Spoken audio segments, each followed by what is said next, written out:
स्वागत है आप सबका।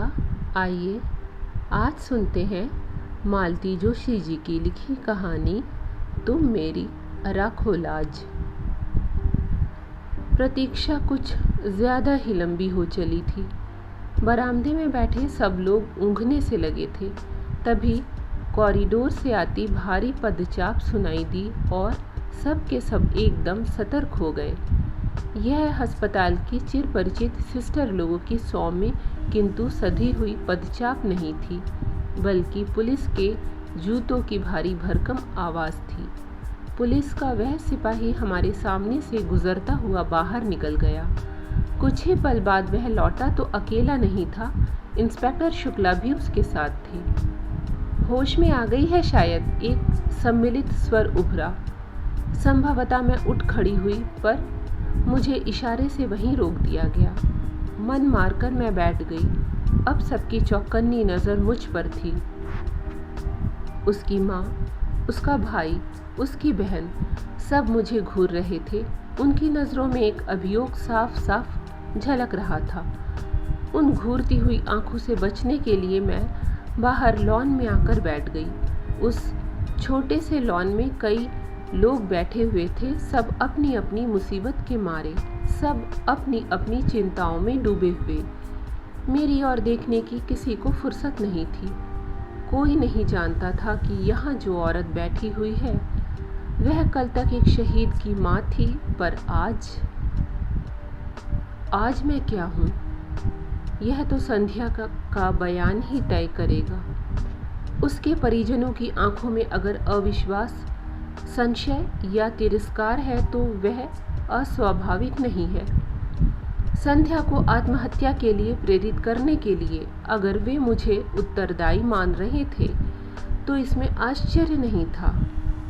सास बहू का रिश्ता विवादास्पद ही होता है, फिर एक युवा सुंदर विधवा बहू के साथ तो लोग सामान्य रिश्ते की कल्पना भी नहीं कर सकते। खासकर बहू के नाम पर बैंक में एक मोटी रकम जमा हो तो यह संदेह और भी गहरा जाता है। ऐसी बहू के प्रत्याहरण का मोह शायद बहुतेरी सासों को होता होगा,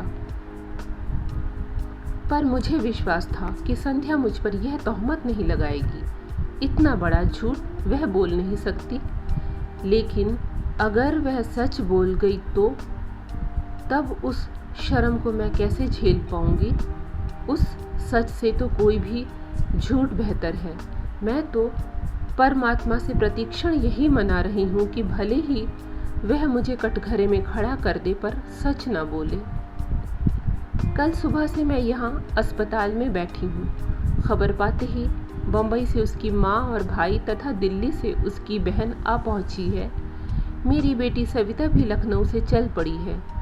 अड़ोसी पड़ोसी नाते रिश्तेदार अस्पताल के चक्कर लगा रहे हैं, बारी बारी से आकर कुशल क्षेम पूछ रहे हैं, चाय नाश्ते की पेशकश कर रहे हैं, पर सविता के पापा शर्मसार होकर घर में ऐसे दुबक गए हैं कि एक बार झांकने भी नहीं आए। लोग समझ रहे हैं कि जवान बेटे की मृत्यु से वे इतना टूट गए हैं कि अब किसी नई त्रासदी की सामना करने की उनमें हिम्मत नहीं है। घर में बैठकर वे सबकी सहानुभूति और आदर बटोर रहे हैं और सारी जद्दोजहद से गुजरती मैं सबकी नफरत झेल रही हूँ। संदेह भरी नज़रों से छलनी हो रही हूँ। इस हादसे के बाद मैंने प्राणपण से चाहा था कि संध्या अपने परिवार में वापस लौट जाए। मैंने बार बार यह संकेत दिया था कि हमें उसके रुपए पैसे से कोई मोह नहीं है, वह सब कुछ अपने साथ ले जा सकती है। उसके वहाँ रहने पर भी इस घर पर, यहाँ की धन संपत्ति पर उसका हक बना रहेगा। अपना बुढ़ापा हम अकेले काट लेंगे, बस हमें इस जिम्मेदारी से मुक्त कीजिए। इस जिम्मेदारी के चलते तो मैं बेटे के लिए रोना भी भूल गई थी। जब उन लोगों की ओर से कोई पहल नहीं हुई तो मुझे ही निर्णय लेना पड़ा। सविता के साथ मैंने उसे पूरे साजो सामान के साथ बम्बई भेज दिया। उसके बैंक खाते के स्थानांतरण की व्यवस्था भी कर दी, लेकिन 15 दिन भी नहीं बीते थे कि वह बैरंग चिट्ठी की तरह लौट आई। साथ में उसकी माँ भी थी। समधिन ने हाथ जोड़कर कहा, बहन जी, आपका इतना बड़ा घर है, लड़की कहीं भी पड़ी रहेगी, आपकी सेवा करके जिंदगी गुजार देगी। हाँ, ये घर तो उसी का है, वह जब चाहे यहाँ आ जा सकती है। आपने कुछ अच्छा ही सोचा होगा। मैं जानती हूँ घर की बात बाहर उछालनी नहीं चाहिए, पर आप तो अपनी है, आपसे क्या छिपाना। इसके पिता की मृत्यु के बाद उस घर में बहू का राज हो गया। राज क्या है, पूरा रावण राज है।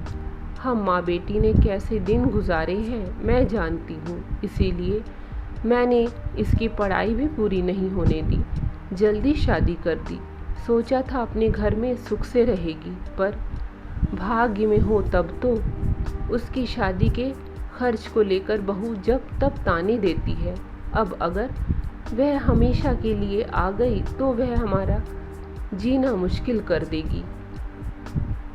लेकिन वहाँ रहने की ज़रूरत ही क्या है, हम लोग एक अच्छा सा फ्लैट ले लेंगे, आप उसके साथ बनी रहिए, हमें भी फिक्र नहीं रहेगी।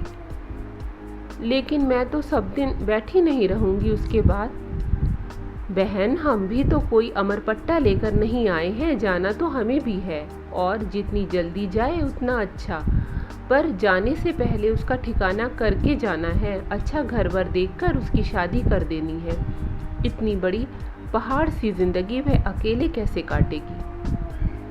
तो बहन जी, यह काम भी आप ही कर सकती हैं। भाई साहब आपके साथ हैं, मेरे पास तो कोई साधन भी नहीं है।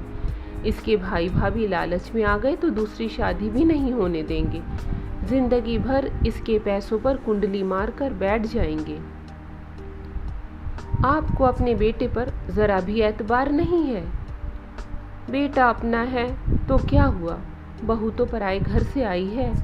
बेटा भी अब उसी की आंख से देखता है, उसी के कान से सुनता है। अपना दिल दिमाग सब उसने बीबी के पास गिरवी रख छोड़ा है। इसके बाद कुछ कहने का सवाल ही नहीं था। एक कोशिश मैंने और की थी, उसकी डॉक्टर बहन के सामने भी प्रस्ताव रखा था। यूँ तो वह संध्या से 10 साल बड़ी थी, पर बहनें बहन ही होती हैं, कुछ तो लगाव होगा ही। हमारी तुलना में तो वह ज़्यादा अपनी होगी।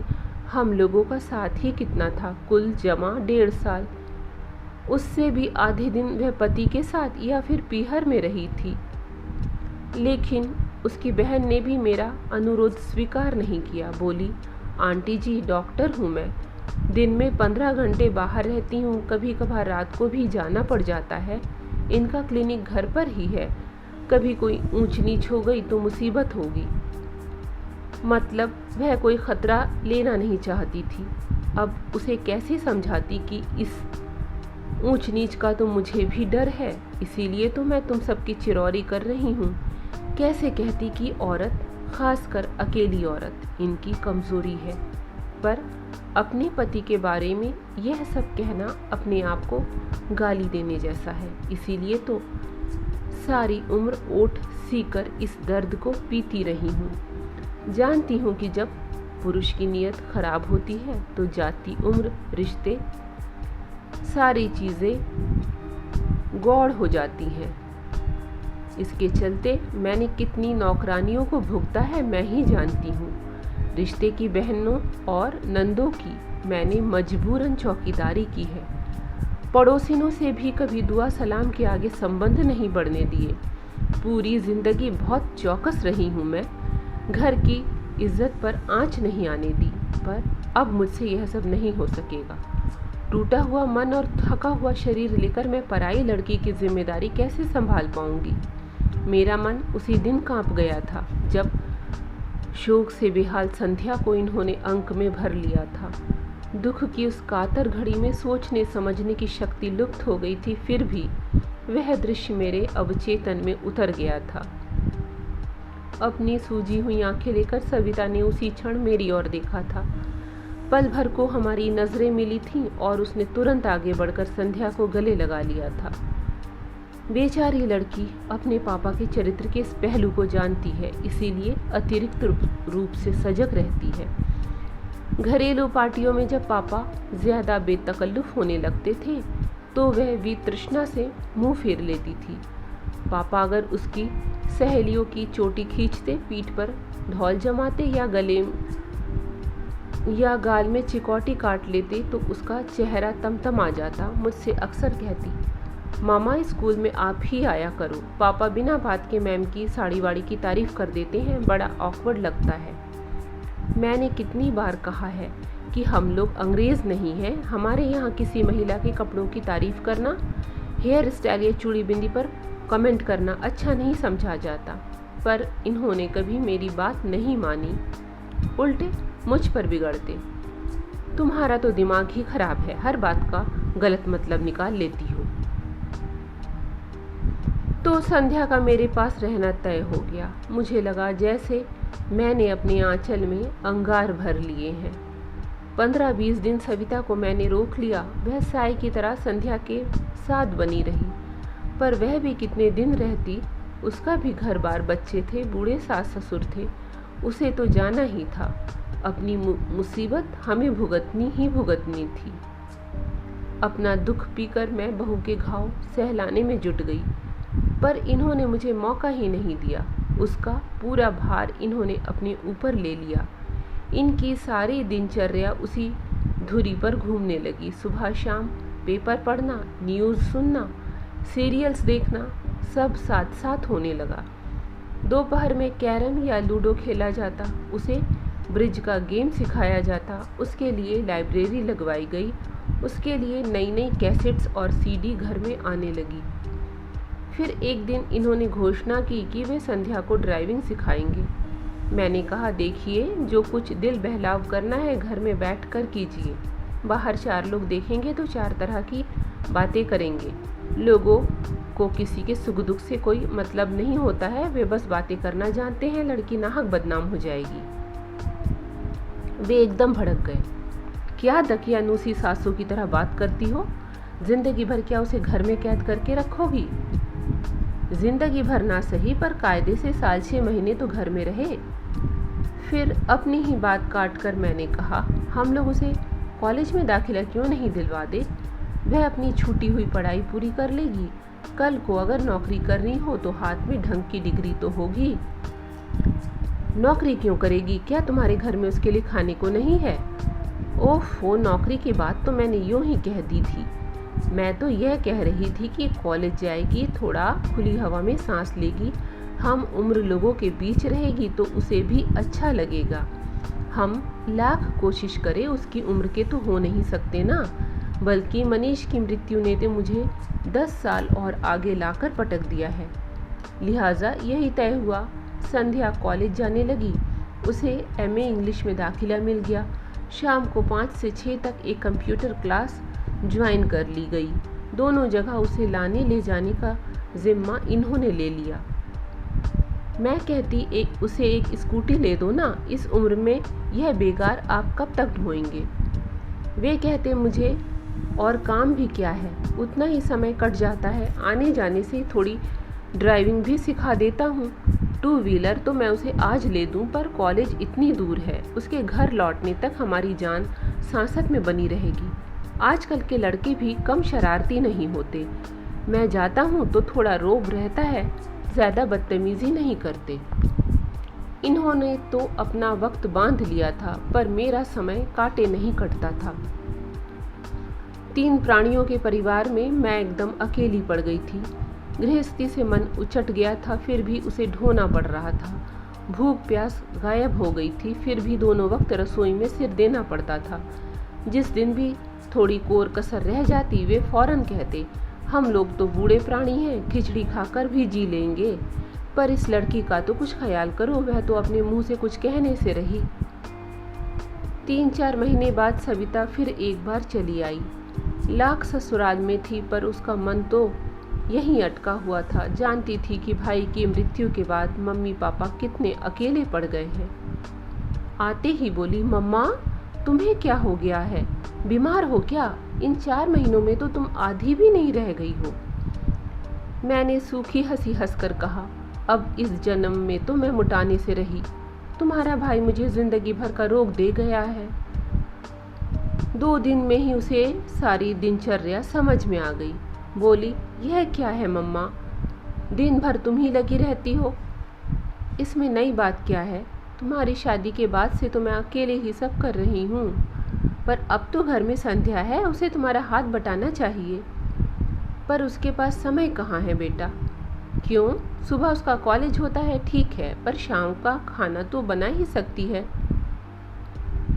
सच कहूँ सभी, अब उससे कुछ कहने से भी संकोच होता है। लगता है कि वह इस घर में मेहमान है। कहने की ज़रूरत ही क्या है, उसे खुद सोचना चाहिए मम्मा। शायद अब उसको भी इन चीज़ों में रस नहीं रह गया है। पहले जब आती थी मुझे रसोई में घुसने नहीं देती थी, सुबह शाम नई नई चीज़ें बनाकर खिलाती थी। अब उसका भी मन हट गया है और ठीक भी है। यह उसकी गृहस्थी तो नहीं है, वह तो बस समय काट रही है। और सच तो यह है कि हम सब अपना अपना समय काट रहे हैं। और ये पापा क्या कर रहे हैं, एकदम उसके ड्राइवर ही बन गए हैं। शाम का तो चलो ठीक है, पर सुबह तो अपने से जा सकती है ना हो तो उसे एक स्कूटी ले दो। यह बात तुम उन्हीं से कहना। और सचमुच इस बार वह डरी नहीं, सवाल कर ही डाला। बोली, पापा हमें तो याद नहीं आता कि आपने हमें कभी कॉलेज छोड़ा हो या लेने आए हो। अब तो जैसे आपने ड्यूटी ही लगा ली है। इन्होंने एक बार घूर कर मेरी ओर देखा, फिर कहा, बेटा जब तुम पढ़ती थी तब ना मेरे पास समय था ना गाड़ी थी, अब तो मेरे पास समय ही समय है। मैं तुम्हारी माँ की तरह 24 घंटे ठाकुर जी के सामने ध्यान लगा कर नहीं बैठ सकता। मुझे भगवान से नफरत हो गई है। सारे व्रत अनुष्ठानों पर से मेरा विश्वास उठ गया है, इसीलिए मैं अपनी शांति कहीं और खोजता हूँ। एक बात और सवी, तुम्हारी अपनी एक भरी पूरी दुनिया है और यह लड़की बिल्कुल अकेली है। मैं उसका अकेलापन बांटने की कोशिश करता हूँ और उसका तो एक बहाना है। सच तो यह है कि मैं अपना ही अकेलापन बांटने की कोशिश कर रहा हूँ। आखिरी बात कहते कहते इनका स्वर कातर हो आया था। हम दोनों शर्म से जैसे पानी पानी हो गई। अपने दुख को सहलाते हुए हम यह भूल ही गई थी कि मरने वाला इनका भी कोई था। वह इनकी भी आंखों का सपना था, बुढ़ापे की लाठी था, कलेजे का टुकड़ा था। हम लोग तो रो गाकर अपना दुख हल्का कर लेती हैं, पर ये तो पुरुष होने की विवशता को ढो रहे हैं। सारा हाहाकार मन में ही दबाए बैठे हैं। उस अश्रुसिक्त बेला में मैंने इनके सारे अपराध क्षमा कर दिए।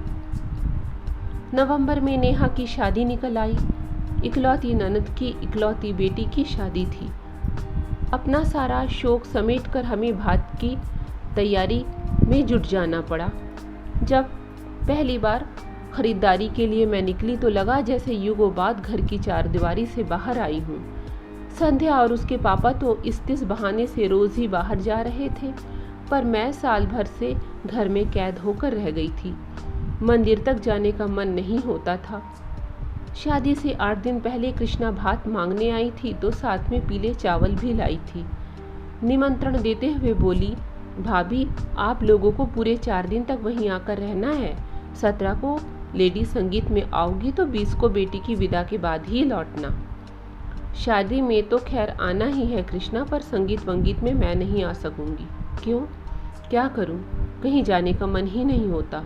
तुम विश्वास नहीं करोगी, पिछले साल सवा साल में हम लोगों ने एक भी शादी अटेंड नहीं की है। अब यह घर की शादी है, इसीलिए तो कह रही हूँ। तुम नहीं जाती हो तो भैया भी नहीं जा पाते हैं। ऐसा कब तक चलेगा? जीना है तो जिंदगी की कुछ शर्तें भी माननी होंगी, इसीलिए आग्रह कर रही हूँ कि तुम आओगी और सारे कार्यक्रम अटेंड करोगी।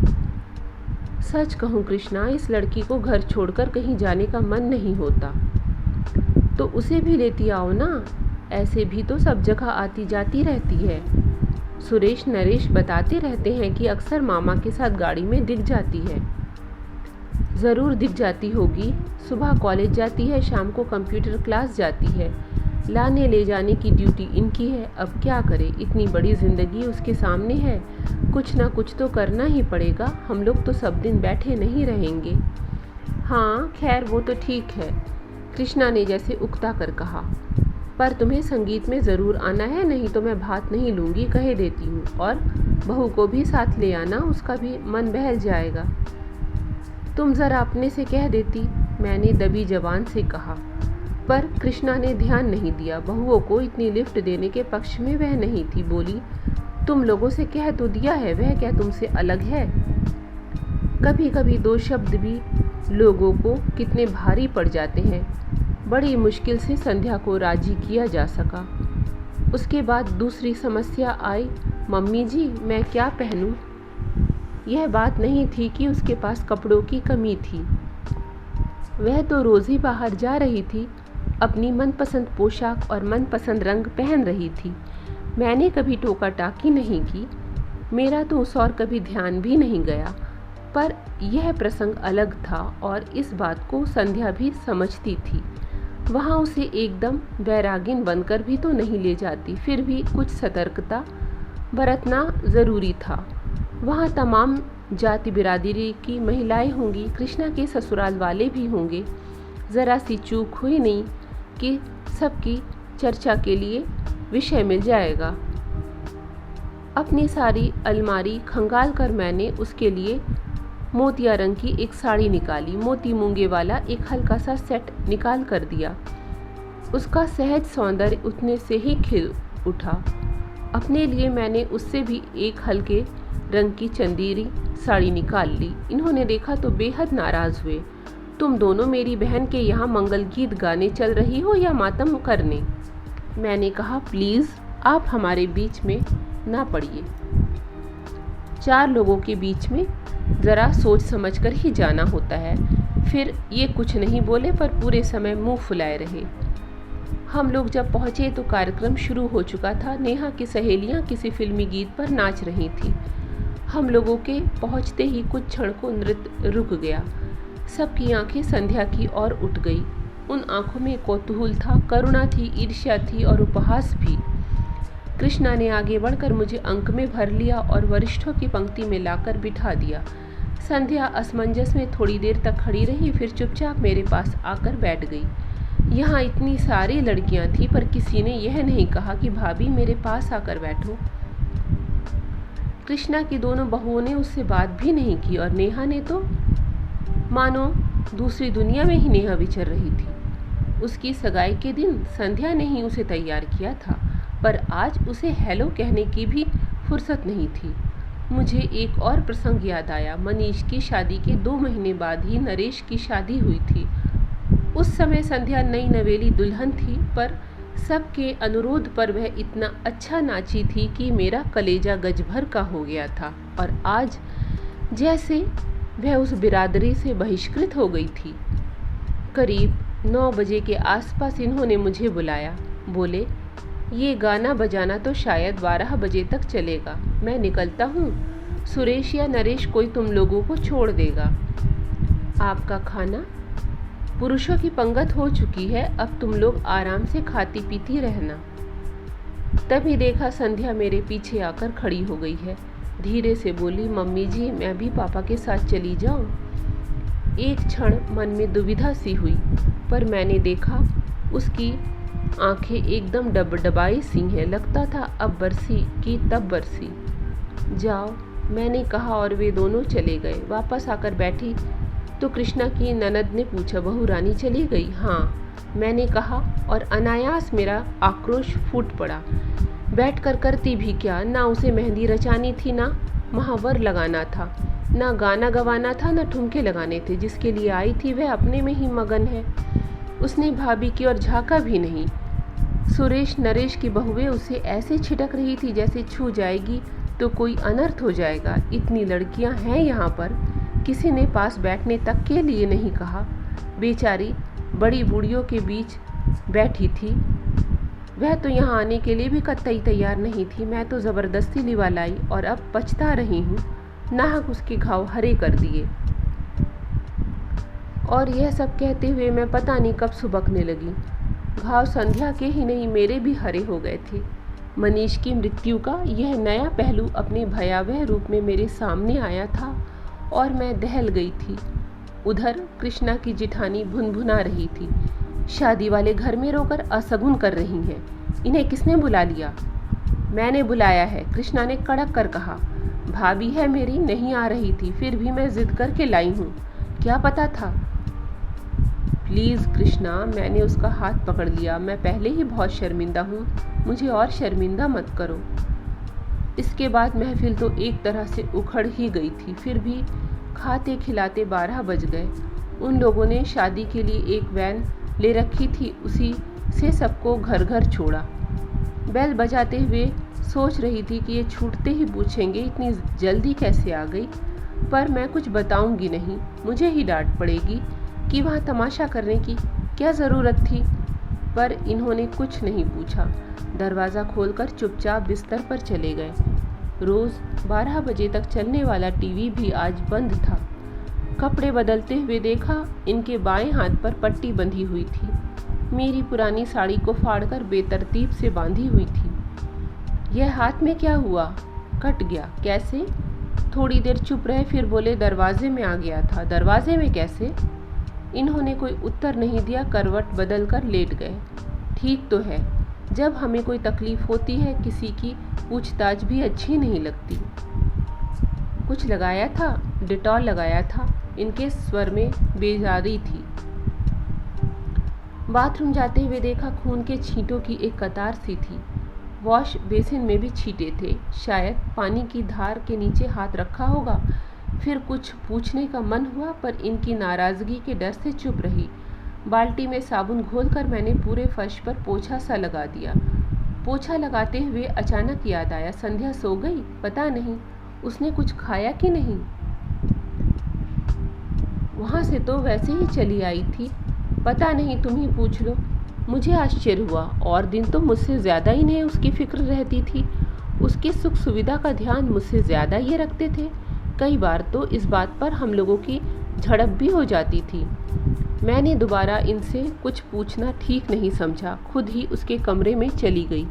दरवाज़ा बंद था। संध्या सो गई क्या? मैंने आवाज़ लगाई, पर शब्द जैसे मुंह में ही जम गए।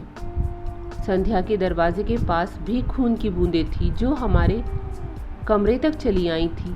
मेरा माथा ठनका, पर मैं कुछ नहीं बोली। चुपचाप एक बाल्टी उठा लाई और पोंछना शुरू कर दिया। उसी समय फ़ोन की घंटी बजी। ये कुछ क्षण मेरी प्रतीक्षा करते रहे, फिर उठा लिया। आवाज़ दी, कृष्णा का फ़ोन है तुम्हारे लिए। कह दो सुबह बात कर लूँगी। जानती थी इतनी रात गए उसी का फ़ोन होगा। शाम को जो कुछ हुआ उसकी सफाई देनी होगी। उस समय वह बात कितनी बड़ी लग रही थी, पर अब यहाँ जो कुछ हुआ उसके मुकाबले में वह कितनी छोटी और अर्थहीन लग रही थी। इतनी रात को फ़ोन किया है तो कोई ज़रूरी बात ही होगी, बात कर लो ना। कहते हुए ये कॉर्डलेस लेकर बाहर आ गए, पर वहीं ठिठक गए। बाल्टी पर दोनों हाथ रखकर मैं उन्हें अपलक देखती रही। एक क्षण को हमारी आंखें मिली और वे कमरे में चुपचाप लौट गए। अपना काम खत्म करके मैंने गेट पर बाहर के दरवाजे पर ताला डाल सारी बत्तियां बुझाई और पलंग पर आकर बैठ गई। सोने का मन नहीं हो रहा था, बस पलंग की पाटी पर सिर टिकाए बैठी रही। बड़ी देर बाद वह अंधेरा मुखरित हुआ। शब्द मेरे कानों से टकराए, पर अर्थ कहीं खो गए। आप कुछ कह रहे थे? मैं यह कह रहा था कि मैं तो केवल उसे सांत्वना देने का प्रयास कर रहा था। वह बहुत अपसेट लग रही थी, इसीलिए दिलासा देने की कोशिश कर रहा था। उसने पता नहीं क्या सोचा, एकदम गलत अर्थ ही निकाल लिया। आप यह सब मुझे क्यों बता रहे हैं? मैंने तो कुछ कहा नहीं, कुछ पूछा नहीं। अभी बाहर तुमने जिस तरह मेरी ओर देखा, उसके बाद क्या कुछ कहना शेष रह जाता है? क्या तुम्हारी आंखों की भाषा मैं पढ़ नहीं सकता? शायद इन्हें भी किसी किस्म की दिलासा चाहिए थी, पर मेरा मन ही नहीं हुआ। चुपचाप पीठ फेर कर लेट गई। भीतर एक अंधड़ सा उठ रहा था, प्रश्नों के बवंडर उठ रहे थे। सांत्वना देने उसके दरवाजे तक जाने की क्या ज़रूरत थी? ऐसा आपने क्या कर दिया कि उसे आपके मुंह पर दरवाज़ा बंद करना पड़ा? ऐसी आक्रामक तो वह कभी नहीं थी। और आप कह रहे थे कि उसने गलत सोच लिया। इस बचकाने विधान को मैं कैसे मान लूं? कोई भी औरत इस मामले में गलती कर ही नहीं सकती। छोटी बच्ची भी स्पर्श की भाषा को बखूबी समझती है, फिर चाहे वह स्पर्श नौकर का हो, दोस्त का हो, सहकर्मी का हो। औरत इसे परखने में कभी गलती नहीं करती। ईश्वर ने स्त्री को यह अद्भुत सहज ज्ञान प्रदान किया है। भीड़ की धकापेल में भी वह हर स्पर्श को अलग से परिभाषित कर सकती है और ये कह रहे हैं कि उसने गलत सोच लिया होगा। ईश्वर करे ऐसा ही हो। उस रात मैं मना रही थी कि बस यहीं ठहर जाए वक्त, इस रात की सुबह कभी ना हो और मुझे संध्या का सामना ना करना पड़े। पर अपना चाहा सब कहाँ होता है। घड़ी के कांटों के साथ रात धीरे धीरे सरकती रही। रोज़ की तरह सुबह की किरणों ने दरवाज़ों पर दस्तक दी। उन किरणों के साथ दूध वाला, कचरे वाला, काम वाली, नल, सभी ने अपनी आमद दर्ज की। मजबूरन उठना ही पड़ा। संध्या का कमरा बंद था। मैंने राहत की सांस ली और किचन की ओर बढ़ गई। चाय बनाकर इन्हें जगाया। चेहरा काफ़ी उतरा हुआ लग रहा था। यह अपराध बोध था या दर्द? वैसे हाथ भी काफ़ी सूजा सा लग रहा था। रात भर ज़रूर परेशान रहे होंगे और कोई वक्त होता तो इतनी हाय तौबा मचाते, ना खुद सोते ना मुझे सोने देते। पर इस बार तो मुझे पता ही नहीं चला। 8 बजे कृष्णा का फ़ोन आया। वह मुझसे बात करने में व्यग्र थी, पर मैंने मौका ही नहीं दिया। कृष्णा, अच्छा हुआ तुमने फ़ोन कर लिया, मैं बस अभी करने ही वाली थी। तुम्हारे यहाँ कार्यक्रम कितने बजे है? तुम्हारा कार्यक्रम है भाभी, जब तुम आ जाओ तो 9:30-10 बजे ठीक रहेगा ना? ऐसा करो, सुरेश नरेश किसी को भेज दो, तुम्हारे भैया के हाथ में चोट आ गई है, ये ड्राइव नहीं कर पाएंगे और तुम तो जानती हो रिक्शा के लिए भी यहाँ से कितनी दूर जाना पड़ता है। फिर इनसे कहा आप तैयार हो जाइए, 9:30 बजे हम लोग चलेंगे। मेरा जाना क्या बहुत ज़रूरी है? इनका स्वर थका हुआ था। कैसी बातें करते हैं? हाजिरी तो लगानी पड़ेगी, बाकी सब मैं संभाल लूँगी। लौटते समय डॉक्टर के यहाँ भी होते हुए आएंगे। संध्या का कमरा अब भी बंद था। फिर मैंने ही सारा साज सामान जमाना शुरू किया। पिछली 2 शादियों के मुकाबले से मैंने इस बार दिल खोल कर खर्च किया था। मन ही मन एक ही बात थी कि अब किसके लिए जोड़ना है। संध्या के पास तो सरकार का और समाज का दिया बहुत है, ज़िंदगी आराम से कट जाएगी। वैसे भी उसका MA पूरा होते ही हम लोग उसकी शादी की सोच रहे थे। हम ही लोग कन्यादान करेंगे। भाई नहीं रहा तो क्या हुआ, सविता के लिए एक बहन तो हो जाएगी। सविता की याद आते ही मन उदास हो गया। आज मैं कृष्णा के लिए इतना कर रही हूँ, कल को सविता के बच्चों की शादी होगी तो कौन खड़ा होगा? उसकी सास की बाईपास नहीं हुई होती तो सविता आज यहाँ होती, तब वह भी मेरी तरह उदास हो जाती। ठीक 9 बजे नरेश गाड़ी लेकर आया। संध्या का कमरा तब भी बंद था। जब तक ये तैयार हुए, मैंने और नरेश ने मिलकर पूरा सामान गाड़ी में जमा दिया। जाने से पहले इसे जगा तो दूं, कहकर मैंने संध्या के दरवाजे पर दस्तक दी। 2-4 आवाज़ें भी दी, पर कोई जवाब नहीं आया। क्या बात है, इतनी देर तक तो वह कभी सोती नहीं। पहली बार मुझे थोड़ी चिंता हुई। नरेश, कल रात वहीं से लौटकर कमरे में जो गई है तो बाहर ही नहीं निकली, कहीं तबीयत तो खराब नहीं है? नरेश का चेहरा फक पड़ गया। अजीज़ी के स्वर में बोला, मामी जी, कुछ ऐसी वैसी बात हो गई हो तो प्लीज़ हमारा नाम मत लीजिएगा। मम्मी बता रही थी कि कल कुछ लफड़ा हो गया था। आप तो जानती हैं, शादी ब्याह में यह सब चलता ही रहता है। वह बोलता जा रहा था और मेरा दिमाग ऐसी वैसी बात पर ही अटका हुआ था। ऐसी वैसी बात का मतलब? पर उसके कुछ कहने से पहले ही मतलब मेरे मन मस्तिष्क में कौंध गया। आशंका से मैं काँप उठी। नरेश, किसी तरह दरवाज़ा खुलवाओ। वह कैसे खुलवाता? उसने कंधों से धक्का दिया, घुटनों से जोर लगाया, पर दरवाज़ा टस से मस नहीं हुआ। फिर उसने कहा, स्क्रू ड्राइवर हो तो दीजिए, मैं बोल्ट खोलने की कोशिश करता हूँ। तुम दरवाज़ा तोड़ दो। मेरा धैर्य अब टूट चुका था। अनिष्ट की आशंका से मैं सहम गई थी, पर दरवाज़ा तोड़ना क्या इतना आसान था? मैं, नरेश, मेहरी सब जोर आजमा रहे थे। मोगरी, हथौड़ी सबका उपयोग हो रहा था। शोर सुनकर पड़ोस के शुक्ला जी भी आ गए। उनकी भी मदद ली गई। बड़ी देर बाद थोड़ी सी फांक मिली तो धड़कते दिल से मैंने सबसे पहले पंखे का मुआयना किया। वह बंद था। फिर भी मैं राहत की सांस नहीं ले सकी, क्योंकि कमरे का सन्नाटा बड़ा अशुभ लग रहा था। बड़ी देर बाद दरवाज़ा भरभरा कर गिरा तो हम लोग तेजी से भीतर दाखिल हुए। पलंग पर वह निस्पंद लेटी थी। कृष्णा के यहाँ से लौटकर उसने कपड़े भी नहीं बदले थे। नींद की गोलियों की शीशी सिरहाने खाली पड़ी थी। इसके बाद का घटनाक्रम एक दुस्वप्न की तरह था। हम अस्पताल दर अस्पताल भटके, पर हर जगह भर्ती करने से इनकार कर दिया गया। आखिरकार मजबूरन सरकारी अस्पताल की शरण लेनी पड़ी। फिर पुलिस आई। संध्या के पास पहरा बिठा दिया गया।